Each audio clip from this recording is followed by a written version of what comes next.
നമ്മൾ കഴിഞ്ഞ ദിവസം ഒരു വീഡിയോ ചെയ്തു പാർട്ട് 1 ആയിട്ട്. അതായത് എങ്ങനെയാണ് ജൂതന്മാർ, തനി ജൂതൻ എങ്ങനെയാണ് സംഘികളെ കാണുന്നത്, അല്ലെങ്കിൽ ക്രിസ്ത്യാനികൾ എങ്ങനെയാണ് കാണുന്നത്, മുസ്ലിങ്ങൾ എങ്ങനെയാണ് കാണുന്നത് എന്നൊക്കെ നമ്മൾ വ്യക്തമായിട്ട് കാണിച്ച് എന്താണോ ഒരു ജൂതൻ്റെ മനസ്സിലുള്ള ഒരു ഉള്ളിലിരിപ്പ്. ജൂതൻ മാത്രം ജീവിച്ചാൽ മതി, 600 മില്യൺ വരുന്ന ഭൂമിയിലെ ജനങ്ങൾ ഇല്ലാണ്ടാവണം, ജൂതൻ മാത്രമാണ് ലോകത്ത് ജീവിക്കാനുള്ള ഒരു ഒരു അർഹതയുള്ള ഒരേ ഒരു ടീം എന്നാണ് പറയുന്നത്. അതായത് സംഖ്യ അടക്കമുള്ള മുസ്ലിങ്ങൾ മാറ്റി നിർത്തിട്ടോ. മുസ്ലിങ്ങളോട് അത്ര ഒന്നുമില്ല. മുസ്ലിങ്ങളെക്കാൾ ദേഷ്യം ജൂതനുള്ളത് ആരോണ്ടാ അറിയോ?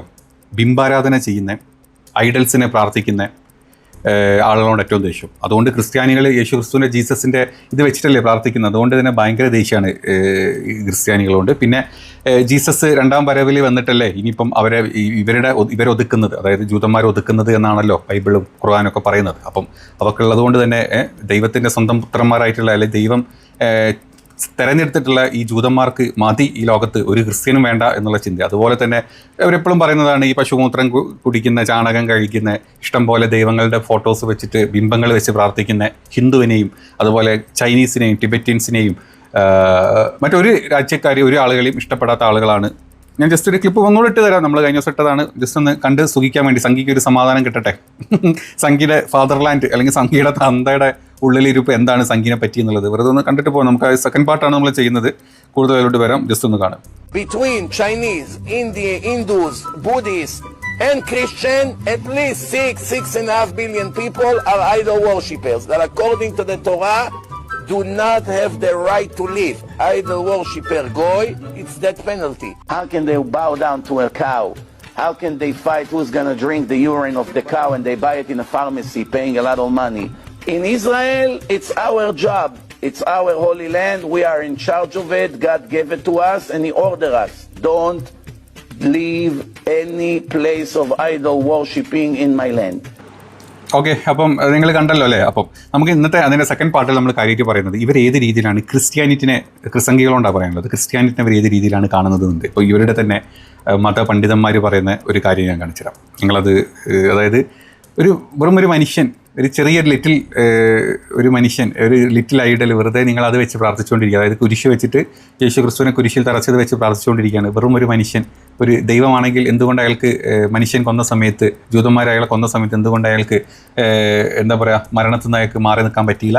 ഇമ്മാതിരി ഒരു സാധനത്തിന് അങ്ങനെ പറയുന്നത്. ഇങ്ങനെ വെറും ഒരു ഈ ഒരു സാധനത്തിനെ പ്രാർത്ഥിക്കുന്ന നിങ്ങൾ, ഇതാണോ നിങ്ങളുടെ ദൈവം എന്നൊക്കെ ചോദിച്ചിട്ടുള്ളൊരു ഡയലോഗാണ്. ഒന്ന് കേട്ട് നോക്കുന്നത്. You little idiot. You are worship a dead man that was killed by the Romans. They crucified him and he couldn't even save himself. You expect him to come and save you and save the world? After 2000 years, you really that stupid? And then you come and say, oh, the Jews killed our God. How can you kill a God? You're not normal. Okay, so some goyim, they're waking up. Wait a minute. How am I was taught to believe in someone that was killed by people. Jews, non-Jews, it's not relevant. People killed him. If he was divine in any way, who can kill a divine creature? It's not possible. Even 1 second, kill all of them. The fact that he couldn't beg for his life, help me, no, don't kill me, that means he's completely unable to do anything. That's enough. How can you believe in such thing? It doesn't make any sense. കണ്ടോ? അതായത് സ്വന്തം ജീവനെ പോലും സംരക്ഷിക്കാൻ പറ്റാത്ത ഒരു മനുഷ്യനെ ആരോ കൊന്നു. അതിനുള്ള തെളിവില്ല എന്ന് പറയുന്നത്. ജ്യൂസാണെന്നല്ല, ആരോ കൊന്നു, അയാളെ പോലും രക്ഷിക്കാൻ പറ്റാത്ത അയാൾ ഇനി 2000 വർഷങ്ങൾക്ക് ശേഷം അയാൾ നിങ്ങളെ രക്ഷിക്കാൻ, ജൂതന്മാരെല്ലാണ്ടാക്കാൻ വരും. നിങ്ങൾ സ്റ്റുപ്പിഡാണ്, വെറും ഒരു സ്റ്റുപ്പിഡായിട്ടുള്ളൊരു മനുഷ്യൻ മരിച്ചു, അയാളെ വിശ്വസിച്ച് അയാൾ പറഞ്ഞതും കേട്ട് അയാളെ താങ്ങി പിടിച്ചിരിക്കുക. നിങ്ങൾക്കൊക്കെ നാണമുണ്ടോ എന്നാണ് ജൂതൻ്റെ മനസ്സിലെ യഥാർത്ഥ ചിന്താഗതി ഒരു ക്രിസ്ത്യനോടല്ല. ഇതൊന്നും അറിയാണ്ടിട്ടാണ് സംഘികളുടെ ആസനം നക്കി ജൂതൻ്റെ ചന്തി കഴുകി ജീവിച്ച് ജൂതൻ്റെ ചന്തി കഴുകി ഉമ്മയും കൊടുത്തിട്ട് കൊട്ടപ്പനായിട്ട് പൗഡർ ഇട്ട് തേച്ച് വെച്ചിട്ട് ഇപ്പുറത്ത് വന്നിട്ട് പോസ്റ്റ് ഇടും. ആരെപ്പറ്റി? മുസ്ലിങ്ങളത് മറ്റവരത്. ഇവനെ കിട്ടിക്കഴിഞ്ഞാൽ അവനെ കുരിച്ചെറുത്ത് ഇവൻ്റെ ഉണ്ടിയിൽ കുന്തം വരെ കയറ്റാൻ റെഡി ആയിട്ട് നിൽക്കുന്ന ജൂതന്മാരാണത്. അതൊന്നും പ്രശ്നമില്ല. ഇവിടെ 4 മുസ്ലിങ്ങൾ ചത്ത് കിട്ടിയ എന്തോ പരമസുഖം കിട്ടുന്ന ലെവലിലാണ് നമ്മുടെ നാട്ടിലെ ക്രിസ്സംഗിൻ്റെ ചിന്ത. അതായത് സംഘി അല്ലെങ്കിൽ ക്രിസ്ത്യാനികളെ കുറിച്ച് ജൂതൻ്റെ ഉള്ളിലിരിപ്പാണ് നമ്മളിപ്പോൾ കേട്ടത്. ഇനി ഇതിപ്പോൾ ഞാൻ അവിടുത്തെ പണ്ഡിതൻ പറഞ്ഞു എന്നല്ലേ. അപ്പോൾ നമുക്ക് നെതന്യാഹു തന്നെ പച്ചക്ക്, അതായത് യേശു ക്രിസ്തുവിനെ ചെങ്കിസ് ഖാനുമായിട്ട് താരതമ്യം ചെയ്തിട്ട് നെതന്യാഹുവിൻ്റെ പ്രസംഗമുണ്ട്. വളരെ വിവാദമായിരുന്നു. അതും ക്രിസംഗി കണ്ടു കാണില്ല. ക്രിസംഗി ഞാൻ അതും കൂടെ ഒന്ന് കാണിച്ചു തരാം. കുറച്ച് മുമ്പ്, ഒരുപാടൊന്നും ആയിട്ടില്ല, കഴിഞ്ഞ വർഷമാണ് ഈ ഒരു പ്രസംഗം നടന്നിട്ടുണ്ടായിരുന്നത്. ഏതെങ്കിലും അതിൻ്റെ ഷോർട്ട് ഭാഗം കണ്ടിട്ട് എന്താണ് പറഞ്ഞത്. ചെങ്കിസ് ഖാനും നിങ്ങൾക്ക് ചിന്തിക്കാൻ പറ്റുമോ? ലോകം അടക്കി ഭരിച്ച അല്ലെങ്കിൽ അത്രയും ക്രൂരതകൾ ചെയ്ത ചെങ്കിസ് ഖാൻ മുസ്ലിം ആണെന്നും പറഞ്ഞ് വരരുതിട്ടോ. രവിദൈവം, നിങ്ങളുടെ രവിദൈവം ഇല്ലേ, നമ്മുടെ വലിയ ദൈവം അങ്ങനെ വിട്ടിത്ത മുമ്പ് പറഞ്ഞു തന്നിട്ടുണ്ട്. അതിപ്പോഴും വിശ്വസിച്ച് ജീവിക്കുന്ന സംഖ്യ ഉണ്ട്. ഏതായാലും ചെങ്കിസ് ഖാൻ മുസ്ലിം ഒന്നുമല്ല, അതുകൊണ്ട് ഇനി അതും മുസ്ലിമിൻ്റെ തലയിൽ കിടേണ്ട. അതായത് ചെങ്കിസ് ഖാനും അത്രയും തീവ്ര ലോകം കണ്ട ഏറ്റവും ക്രൂരനായിട്ടുള്ള ഭരണാധികാരിയായിട്ടുള്ള അയാളുമായിട്ടാണ് ജീസസിനെ നെതന്യാഹു കമ്പയർ ചെയ്തിട്ട്. ഒന്ന് കണ്ടിട്ട് വാ. Jesus Christ has no advantage over Genghis Khan. Because if you are strong enough, ruthless enough, powerful enough, evil will overcome good. ഇതായിരുന്നു ഒരു പ്രസ്താവന.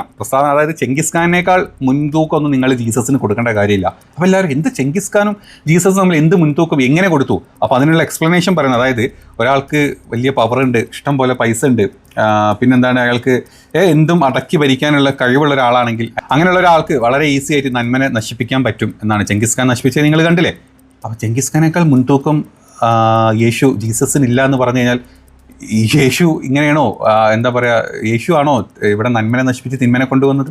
അതായത് ജൂതന്മാരല്ലാണ്ടാക്കി ക്രിസ്ത്യാനിറ്റിയിലോട്ട് കൊണ്ടുവന്നത് യേശു ഇത്തരത്തിലുള്ള കാര്യങ്ങൾ ചെയ്തിട്ടാണോ? അതായത് നിങ്ങൾ ചോദിക്കേണ്ട എന്നോണ്ടല്ല, നിങ്ങൾ ചോദിക്കൂ, നിങ്ങളുടെ തന്തയോട് ചോദിക്കൂ, നിങ്ങളുടെ പിതാവ് മോദി പറഞ്ഞ നിങ്ങളുടെ പിതാവിനോട് ചോദിക്കൂ. അതായത് തിന്മകൾ ചെയ്തിട്ട് അല്ലെങ്കിൽ പവർ കയ്യിലുള്ളതുകൊണ്ട്, എന്തും പൈസ കയ്യിൽ ഇഷ്ടം പോലെ ഉള്ളതുകൊണ്ട് നമുക്ക് തിന്മനെ നന്മനെ ഇല്ലാണ്ടാക്കി നമുക്ക് തിന്മനെ ജയിക്കാം എന്ന് ചെങ്കിസ് ഖാൻ കാണിച്ചു തന്നിട്ടുണ്ടെങ്കിൽ അതിനേക്കാൾ വലുതൊന്നുമല്ല യേശു എന്ന് പറഞ്ഞു കഴിഞ്ഞാൽ അതിനെ നിങ്ങൾ എങ്ങനെ എടുക്കും? ഇത് വലിയ വിവാദമായിരുന്നു. ഇത് അമേരിക്കൻ മാധ്യമങ്ങളും അല്ലെങ്കിൽ നമ്മൾ ഈ ഗോദി മീഡിയ എന്ന് പറഞ്ഞ പോലെ അമേരിക്കൻ മാധ്യമങ്ങളും, കാരണം ഓൾമോസ്റ്റ് അമേരിക്കൻ മാധ്യമങ്ങളുടെ കംപ്ലീറ്റ് ഇൻവെസ്റ്റ്മെൻറ്റ്സും ഇസ്രായേലികളാണ്. അതുകൊണ്ട് തന്നെ ഇത്തരം മാധ്യമങ്ങൾ വലിയ രീതിയിൽ പൊട്ടിപ്പുറപ്പെട്ട ഇത് അടിച്ചമർത്തപ്പെട്ടിട്ടുള്ള ഒരു വാർത്തയാണ്. കഴിഞ്ഞ വർഷം ഉണ്ടായിട്ടുള്ള സംഭവമാണ്. അപ്പം ഇതൊരു വലിയ അതായത് എങ്ങനെയാണ് ക്രിസ്ത്യാനികളെ സയനിസ്റ്റുകൾ കാണുന്നത്, ജൂതന്മാർ കാണുന്നത് എന്നുള്ളതിലുള്ള ഒരു സിമ്പിൾ തെളിവ് അവിടുത്തെ ഭരണാധികാരി വാഗൊണ്ട് പറഞ്ഞത് തന്നെ നിങ്ങൾ കണ്ടു. ഇത് കണ്ടു കഴിഞ്ഞാലും ക്രിസംഗിക്ക് തലയിൽ കയറില്ല. ഇപ്പോഴും അവൻ്റെ അപ്പി വരുന്ന പരിപാടിയില്ലേ, അത് കഴിഞ്ഞാൽ പിന്നെ ഇവിടെ വന്നാൽ ഒന്നും കിട്ടാത്തത് കൊണ്ട് അവൻ കയറില്ല. അതായത് ഞാൻ പറഞ്ഞു തന്നു, പറ്റുമെങ്കിൽ നീയൊക്കെ തലയിൽ കയറ്റും. അപ്പോൾ ഇത് കേട്ട സമയത്ത് യഥാർത്ഥ ക്രിസ്ത്യാനികളുണ്ട്, അതായത് അവരന്ന് കുറേ കാര്യങ്ങൾ കുറേ ഡീറ്റെയിൽസ് ആയിട്ട് പറയേണ്ടത്. അപ്പോൾ എന്താ, ഇസ്രായേലിലെ കണ്ണടച്ച് പിന്തുണയ്ക്കുന്ന ക്രിസ്ത്യൻ സയനിസ്റ്റുകൾക്കുള്ളൊരു മുന്നറിയിപ്പാണ്. അത് ഒരുപാട് പേരുണ്ട്. ഇസ്രായേലികളെ കണ്ണടച്ച് വിശ്വസിച്ച്, ഞാൻ ക്രിസ്ത്യൻ ആണെങ്കിലും സയനിസ്റ്റുകൾക്ക് വേണ്ടി ഉമ്മ കൊടുത്ത് ജീവിക്കുന്ന കുറേ പേരുണ്ട്. ഇവന്മാർക്കുള്ള ഏറ്റവും നല്ല മറുപടി ഏത് രീതിയിലാണ് ഒരു ക്രൂരനായിട്ടുള്ള ഭരണാധികാരിയുമായിട്ട് എങ്ങനെയാണ് ചെങ്കിസ് ഖാനുമായിട്ട് യേശുവിനെ കമ്പയർ ചെയ്തെന്ന് കാണിക്കുന്ന സിമ്പിൾ. ഇത് ഒന്നും അല്ല കേട്ടോ, ഇത് നിങ്ങൾക്ക് ഇൻ്റർനെറ്റിൽ വെറുതെ അടിച്ചു വയ്ക്കുക. ഇഷ്ടം പോലെ ഇത് പല ആളുകളും എടുത്തന്ന് റിയാക്ട് ചെയ്ത വീഡിയോസൊക്കെ ഉണ്ട്. ഒരുപാട് പത്രത്തിൽ നമ്മുടെ ഇന്ത്യയിലോട്ടൊന്നും കണ്ടിട്ട് പോലും ഉണ്ടാവില്ല നിങ്ങൾ ഈ പോസ്റ്റിലൊന്നും. അപ്പോൾ ഇത് വളരെ സിമ്പിളായിട്ട് പറഞ്ഞു തീർത്ത ഒരു കാര്യമാണ്. അപ്പം ഇത് ഇപ്പോൾ മനസ്സിലായി, അവിടുത്തെ തീവ്ര ജൂയിഷ് ആളുകളല്ല, അവിടുത്തെ എല്ലാ ഒരു ബേസിക് ആയിട്ടുള്ള ഒരുത്തൻ്റെ ഉള്ളിലിരിപ്പാണിത്. എങ്ങനെയാണ് അവർ യേശുവിനെ കാണുന്നത്? യേശു പറഞ്ഞ ദൈവമല്ല, വെറും ഒരു ഇഡിയറ്റ് ആയിട്ടുള്ള ഒരു മനുഷ്യൻ അങ്ങനെയാണ് പറയുന്നത്. ഇനി ഇവിടെ അവിടേക്ക് ചെല്ലുന്ന ജെറുസലേമിലൊക്കെ ചെല്ലുന്ന യേശു അല്ലെങ്കിൽ എന്താ പറയുക, ക്രിസ്ത്യാനികൾക്ക് അനുഭവിക്കുന്ന കുറേ കാര്യങ്ങൾ നമ്മൾ കഴിഞ്ഞ വീഡിയോ കാണിച്ചു. ഞാൻ വേറെ കുറച്ചും കൂടി രസകരമായിട്ടുള്ള വീഡിയോസ് കാണിച്ചില്ല. ഒരു ക്രിസ്ത്യാനിയാണ്, അവനൊരു വിശ്വാസിയാണെന്ന് കണ്ടു കഴിഞ്ഞാൽ ഈ ജൂതൻ്റെ മക്കൾ ചെയ്യുന്ന പരിപാടി ഇങ്ങനെയാണ്.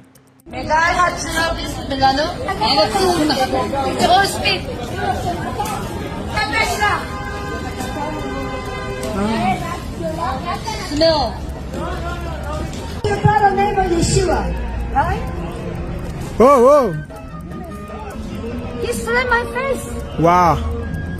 He slapped my face. എങ്ങനെയുണ്ട്? നിങ്ങൾ വിചാരിച്ചെന്താ ഉമ്മ കൊടുത്തതല്ല, തുപ്പിയതാണോ അവൻ ക്രിസ്ത്യാനിയാണെന്ന് മനസ്സിലായി, അല്ലെങ്കിൽ ജീസസിനെ പറ്റി സംസാരിച്ചു കഴിഞ്ഞാൽ അപ്പം ജൂതൻ്റെ മക്കൾ വന്നിട്ട് തുപ്പിപ്പോവും എന്നെ വരെ മുഖത്ത്. പിന്നെ വെടി എല്ലാണ്ട്, അത് വേറെ കാര്യം. പക്ഷേ ഏറ്റവും ബേസിക് ആയിട്ട് ഇവൻ ചെയ്യുന്നത് അവൻ്റെ ഏറ്റവും, അതായത് അവൻ്റെ സ്റ്റാൻഡേർഡാണ്. ജൂതൻ എന്ന് പറഞ്ഞു കഴിഞ്ഞാൽ ഉമ്മ കൊടുത്ത് കൊണ്ടു നടക്കാൻ പറ്റുന്ന ടൈപ്പല്ല. അവൻ്റെ ഏറ്റവും ഇത്ര പോന്നുള്ള പിള്ളേർ വരെ കാണിക്കുന്ന പരിപാടി ഇതാണ്, തുപ്പിട്ട് പോകും, നല്ല വൃത്തികെട്ടവൻ. ഇനി വേറൊരു കാര്യം കൂടെ കാണിച്ചില്ല.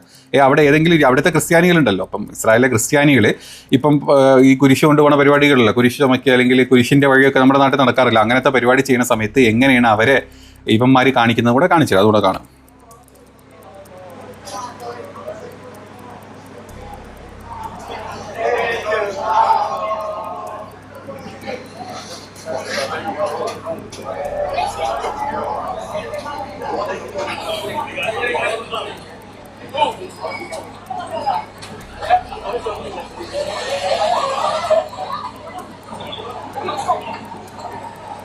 കണ്ടോ, നമ്മുടെ അവസാന ഞായറാഴ്ച ഒക്കെ പറഞ്ഞ പോലെ ഇതും കൊണ്ട് കുരിശിൻ്റെ വഴി നടക്കുന്ന പരിപാടി നടന്നുകൊടുക്കുമ്പം കുരിശ് കണ്ടു കഴിഞ്ഞാൽ ഇവന്മാർ തുപ്പിയിട്ടേ പോവും. ആ ഏരിയയിൽ അത് കൊണ്ട് നടക്കുന്ന ആളുകളുടെ മേലെ തുപ്പിട്ട് ഇങ്ങനെ ഒരു ഇഷ്ടം പോലെ ഉണ്ട്, 100 കണക്കിലുണ്ട്. ഞാനത് കാണിച്ചു തരാം. ഇതാണ് അവിടെ യഥാർത്ഥത്തിൽ ക്രിസ്ത്യാനികളെ കണ്ടു കഴിഞ്ഞാൽ നടക്കുന്ന ഒരു അവസ്ഥ. ഇത് മനസ്സിലാവാത്തതുകൊണ്ടല്ല, ക്രിസ്ത്യാനികൾക്ക് പ്രോപ്പർ യഥാർത്ഥ ക്രിസ്ത്യാനികൾക്ക് കാര്യമൊക്കെ അറിയാം ജൂതൻ ഏത് രീതിയിലാണ് ഇവരെ കാണുന്നത് എന്നുള്ളത്. അറിയാത്തത് ഈ കുറച്ച് സംഘികൾക്കും ഈ പട്ടിക്കാട്ടങ്ങൾക്കും മാത്രമേ ഇതിനെപ്പറ്റി വലിയ ഐഡിയ ഇല്ലാത്തതുള്ളൂ. അപ്പോൾ ഐഡിയ ഇല്ലാത്തവർക്ക് കാണിച്ചു തരിക എന്നുള്ളതാണല്ലോ നമ്മുടെ ഒരു ലക്ഷ്യം. ഇനി മറ്റൊരു വാർത്ത പറയാനുള്ളത്, കഴിഞ്ഞ വർഷം അമേരിക്കയിൽ നിന്ന് ഏകദേശം 1000 പാസ്റ്റർമാരെ ഇസ്രായേൽ അങ്ങോട്ട് കൊണ്ടുപോയി. അതിൻ്റെ ഒരു കഥ പറഞ്ഞുതരാം. ഇസ്രായേൽ കൊണ്ടുപോകാനുള്ള കാരണം, ഇസ്രായേലിനെ പറ്റി വളരെ മോശം പ്രതിച്ഛായ നല്ല രീതിയിൽ ഇപ്പോൾ ലോകത്ത് മൊത്തം വരുന്നുണ്ട്. അപ്പോൾ ഇങ്ങനെ ഈ ഒരു പ്രതിച്ഛായ ഭയങ്കര മോശമായ സമയത്ത് അവരെന്ത് ചെയ്തു, അവരെ പ്രതിച്ഛായ നന്നാക്കാൻ വേണ്ടിയിട്ട് ഇസ്രായേലിനെ പറ്റി നല്ലത് സംസാരിക്കാൻ വേണ്ടിയിട്ട് ആളുകളെ അപ്പോൾ ഏറ്റവും ബെസ്റ്റ് അമേരിക്കത്ത് ആളുകളെ കൊണ്ടുപോകാം, പാസ്റ്റർമാരാണ് പിന്നെ അവിടെ പോയിട്ട് ഈ ഒരു ഗ്രൂപ്പ് ഓഫ് ആളുകൾ സംസാരിക്കല്ലേ. ഒരു സുവിശേഷം വരുന്ന സമയത്ത് ഇങ്ങനെ വരുന്ന ഒരു കാര്യത്തിൽ സംസാരിക്കുമ്പോൾ ഇവർ ഇസ്രായേലിനെ പറ്റി നല്ലത് പറയണം. അതിനാണ് പാസ്റ്റർമാരെ പൈസ കൊടുത്തത്. അതായത് നമ്മൾ പറഞ്ഞ ഈ സയനിസ്റ്റ് ക്രിസ്ത്യൻസ് ഉണ്ട്, അങ്ങനത്തെ കുറേ പാസ്റ്റർമാരെ അവർ വിളിച്ച് ഇസ്രായേലിലോട്ടൊരു സമ്മിറ്റിന് കൊണ്ടുപോയി. ഒരു ഗ്രൂപ്പ് ഓഫ് ആളുകളെ ഒരു സമ്മേളനത്തിനാണ് കൊണ്ടുപോയി. അപ്പോൾ ഈ കൊണ്ടുപോയതിൻ്റെ മെയിൻ ഉദ്ദേശം ഇസ്രായേലി എന്താ പറയുക, ടൂറിസം നല്ല രീതിയിൽ മുന്നോട്ട് കൊണ്ടുവരിക, അല്ലെങ്കിൽ അത് കാണിക്കുക, ഇസ്രായേലിനെ പറ്റി നല്ലത് പറയുക എന്നുള്ളതാണ്.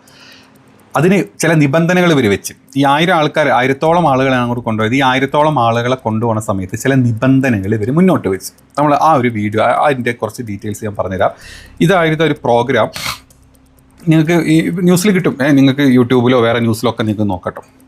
ഞാൻ ജസ്റ്റ് ഇങ്ങനെ ചുമ്മാ ന്യൂസ് വായിക്കുന്ന പറയാണ്ട് ഉള്ളതുപോലെ പറഞ്ഞുതരാം. ഇങ്ങനെ കൊണ്ടുപോയ ആൾക്കാർക്ക് കഴിഞ്ഞ ഡിസംബറിൽ, അതെ 2020 ഡിസംബറിലാണ് ഈ സംഭവം ഉണ്ടായിട്ടുള്ളത്. ഇറാനിയൻ വിദേശകാര്യ മന്ത്രാലയമാണ് ജെറുസലേമിലെ ഒരു ഉച്ചകോടി സംഘടിപ്പിച്ചിട്ട് ഇതിൽ പങ്കെടുക്കാൻ 1000-ഓളം അമേരിക്കൻ പാസ്റ്റർമാരെ ഇസ്രായേൽ സൈനിക ഉദ്യോഗസ്ഥരടക്കം അങ്ങോട്ട് കൊണ്ടുപോയത്.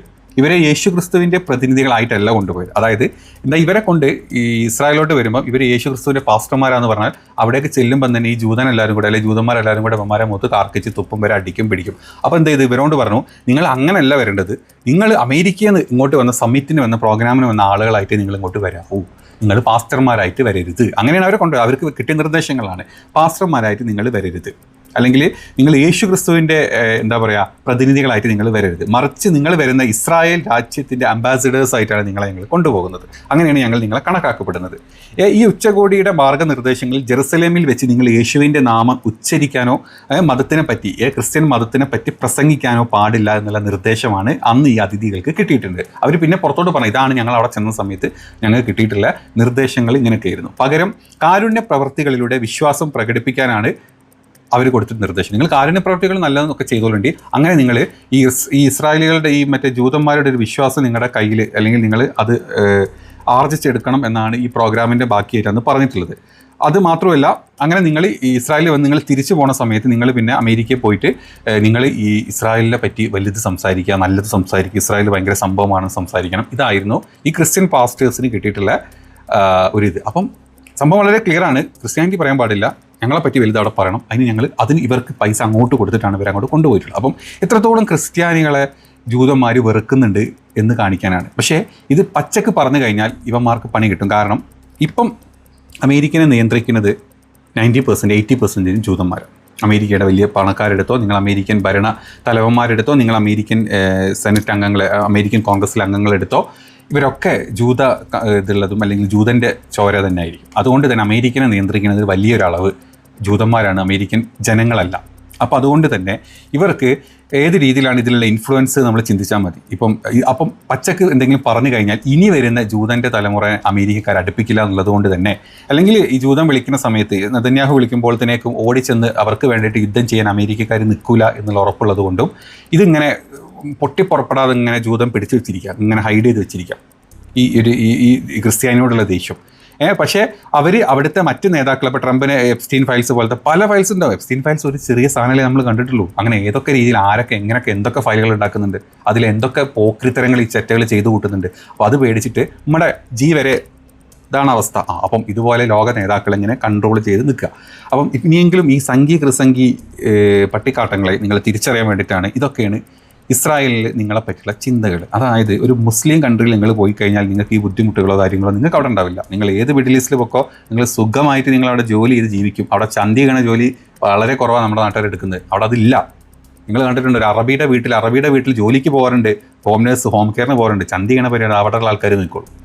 പക്ഷേ ഇസ്രായേലിൽ ചെന്ന് കഴിഞ്ഞാൽ ഇത് തന്നെ പരിപാടി, അപ്പുറത്തോടുള്ള ജോലിയൊന്നും കിട്ടാറില്ല നിങ്ങൾക്ക്. അപ്പം ഏറ്റവും കൂടുതൽ എടുക്കുന്നത് അതിൽ വളരെ കുറഞ്ഞ നല്ല മനുഷ്യന്മാരുണ്ടെങ്കിൽ ഏറ്റവും കൂടുതൽ ഈ പരിപാടി എടുക്കുന്നത് സംഖ്യയും ക്രിസംഖ്യയും തന്നെ. മനസ്സിലായല്ലോ കേൾക്കുന്നത് കേട്ടോ.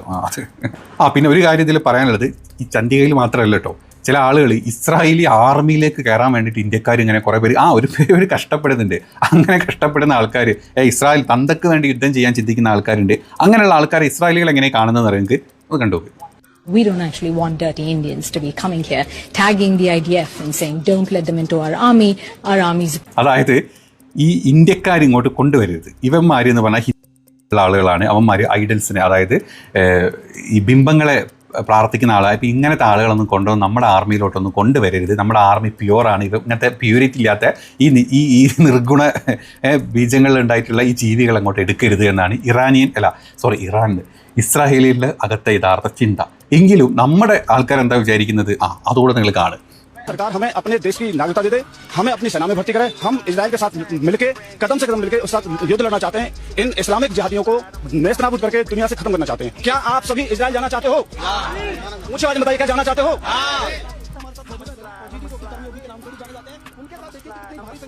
സുമേഷ് കാവിപ്പടയും ടീമും കുറുവടിയും അതുപോലെ കുട്ടി ട്രൗസർ ഇട്ടിട്ട് ഇസ്രായേൽ ആർമിയിലോട്ട് പോയി. എന്തിനാണ്? ഇസ്ലാമിക് ജിഹാദികളെ കൊല്ലാൻ വേണ്ടിയിട്ട്, തീർത്ത് കളയാൻ വേണ്ടിയിട്ട്.